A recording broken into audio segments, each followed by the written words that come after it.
do not support corruption. I have a motion.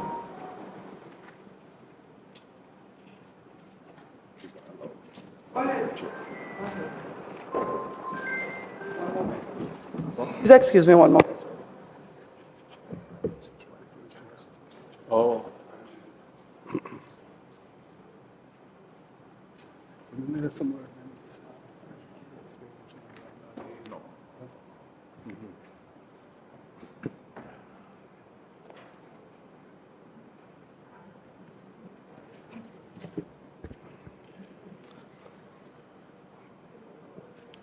Thank you, Mr. Speaker.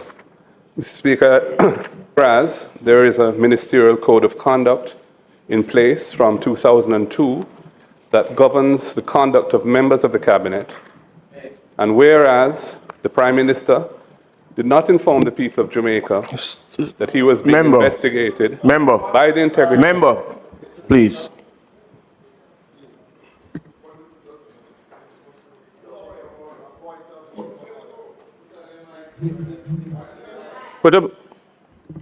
I don't even need to hear another word. If the member in any way intends to go down a road that is, you can't understand if you don't listen. Permit yourself to use your ears and not your mouth. Permit yourself to use your ears and not only your mouth.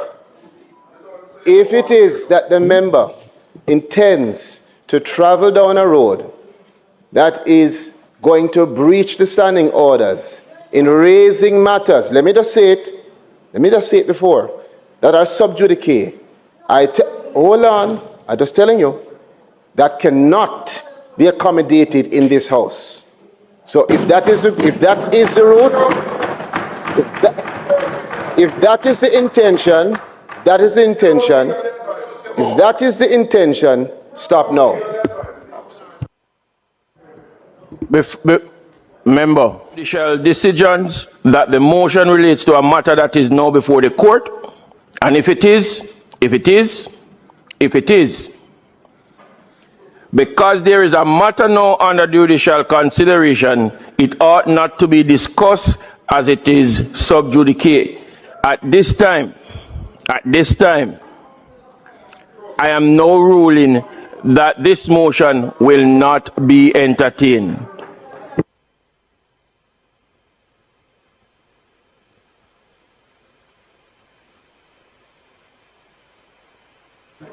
Member,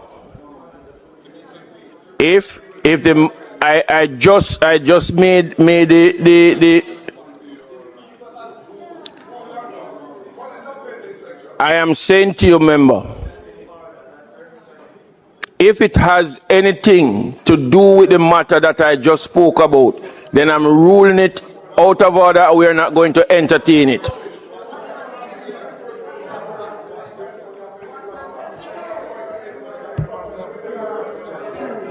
Yes, thank you. No, we don't have to hear it. And if I am going to stop you again if you go down that road. Mr. Speaker, you've indicated this matter is sub judice.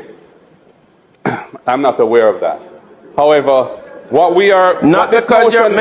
this motion engages is simply a matter of a breach of the ministerial code of conduct by the Prime Minister. That is not a matter. Member,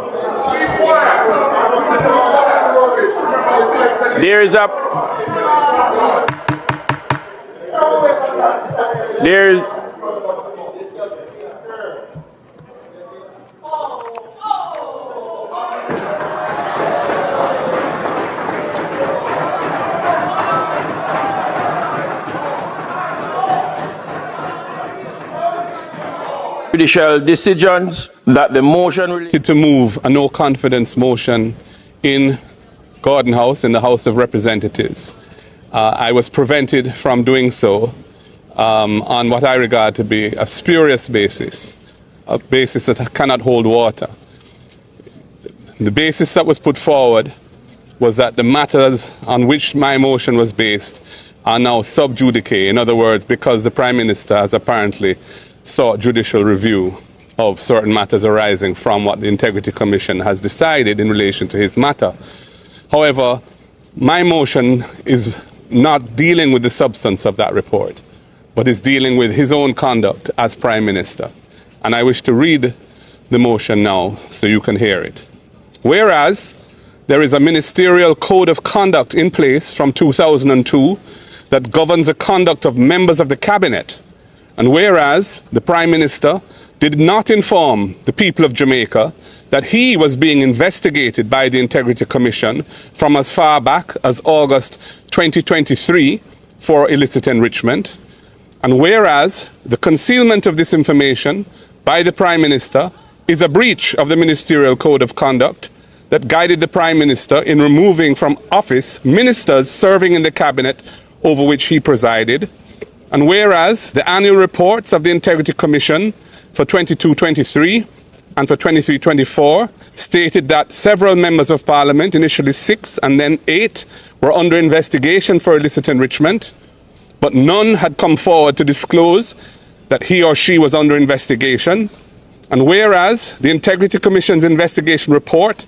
on the 17th September 2024 tabled in Parliament named the Prime Minister as being under investigation for illicit enrichment, and whereas the Prime Minister, as Chairman of Cabinet, instructed members of Cabinet not to divulge the name of any member under investigation for illicit enrichment, contrary to the spirit of the Ministerial Code of Conduct, and whereas the actions of the Prime Minister have caused and continue to cause severe damage to the trust necessary for good order and respect for public office, be it resolved that this Honourable House condemns the Prime Minister for not maintaining ethical standards of transparency and openness in government.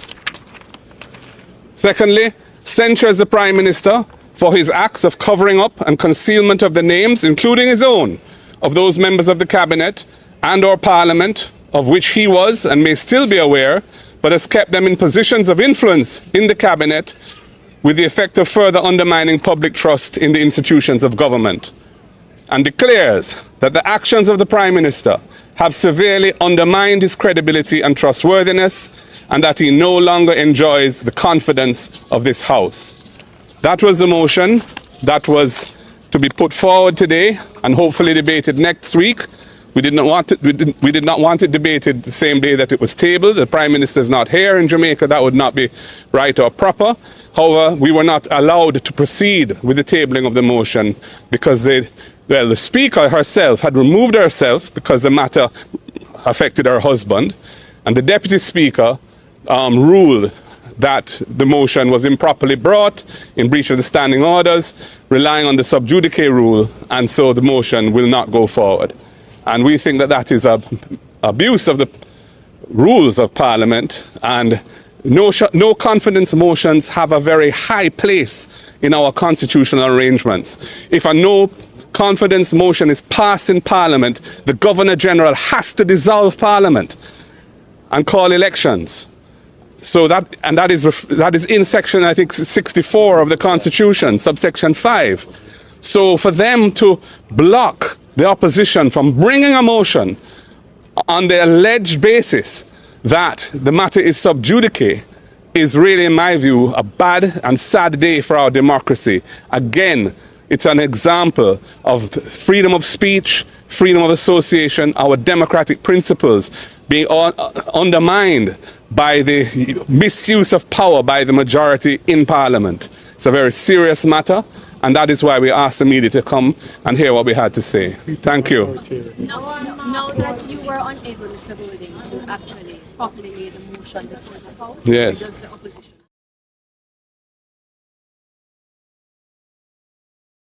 Madam Speaker, it is unfortunate that the opposition, and I say this with all seriousness, because Jamaica is watching us.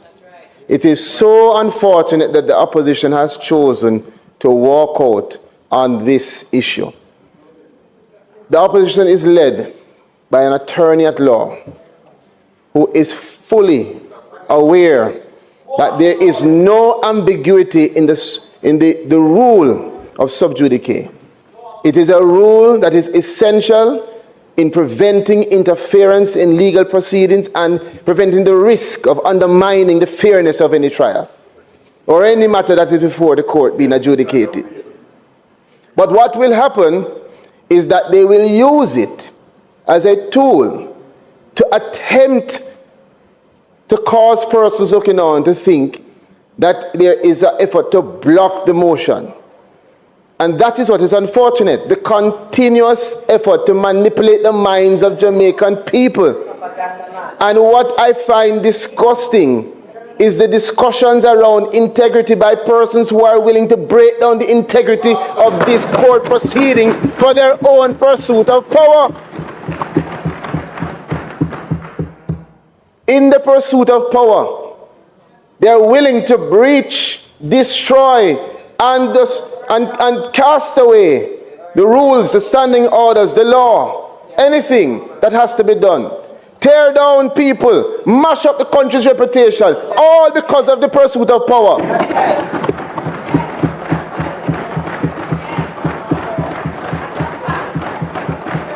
And we stand here in this honorable house, this high place, elected to serve the people. Not to carry them over a cliff. Not to manipulate their minds. And I can tell you right now that they're downstairs. I don't even have to look because you can know the patterns. Loyal viewers and subscribers, honorable people, give thanks for your support to the Avenue. Know that I appreciate you sincerely. New viewers, welcome on board. Know that your presence is appreciated. Please subscribe to the channel and help us reach 1,000 subscribers. Thank you. United we win.